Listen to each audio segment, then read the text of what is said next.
Vegas, over the last 19 months, 12 construction workers have been killed in construction projects on the Strip.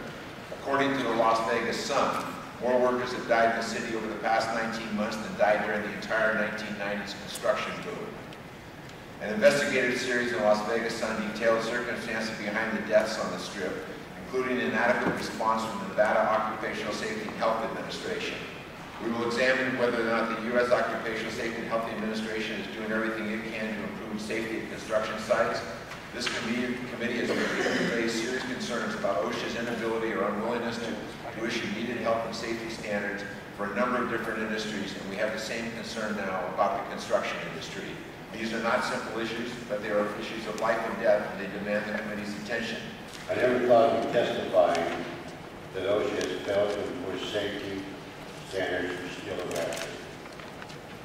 I deeply regret that I'm here today on behalf of my deceased brother-in-law, Rusty Billingsley, who plunged 59 feet to his death on the City Center project in Las Vegas. Rusty's death is not his fault.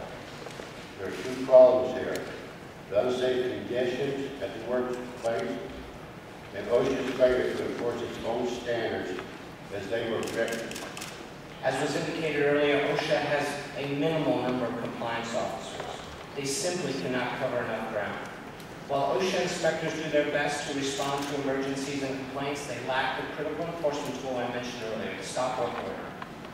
Without authority to halt unsafe work, when they find it, OSHA inspectors can only issue fines. Few people understand that on average, 4 workers are killed every day on U.S. construction projects. That equates to over 1,400 workers each year. Statistically, there is a much better chance of surviving a tour of duty in Iraq than there is in coming home from a construction project in our homeland. I can assure the committee that construction safety is a top priority for OSHA, and that we are striving to ensure that all employees return safely to their families and friends at the end of each and every workday. But I'm telling you, there is nobody in the United States of America that does not want workers safe and healthy. So my question to you, Mr. Folk, is what is it going to take? What is missing in this picture? Why can't we do it right?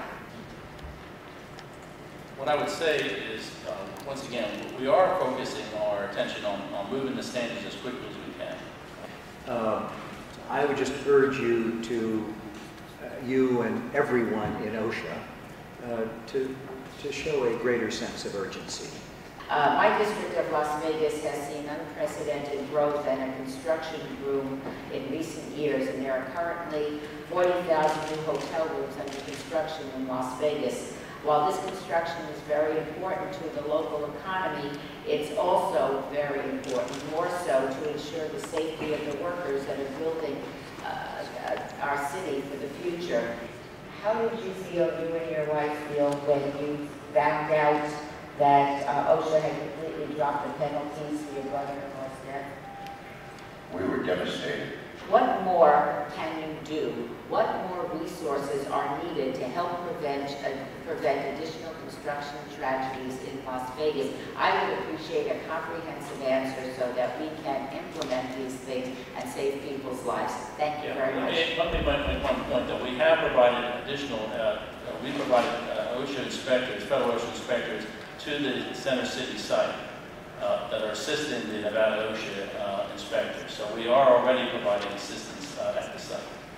The reality is that if we had left the current steel erection standards in place and not issued the compliance directive, Mr. Billingsley and others might be alive today. Citation violations were recognized and fines were imposed.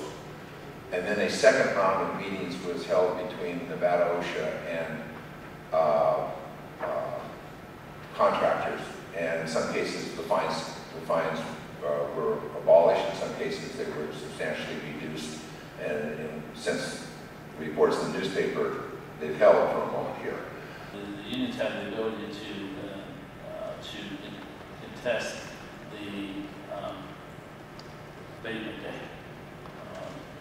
That's contest the abatement date of this violation. How long abatement date? That's fix the violation.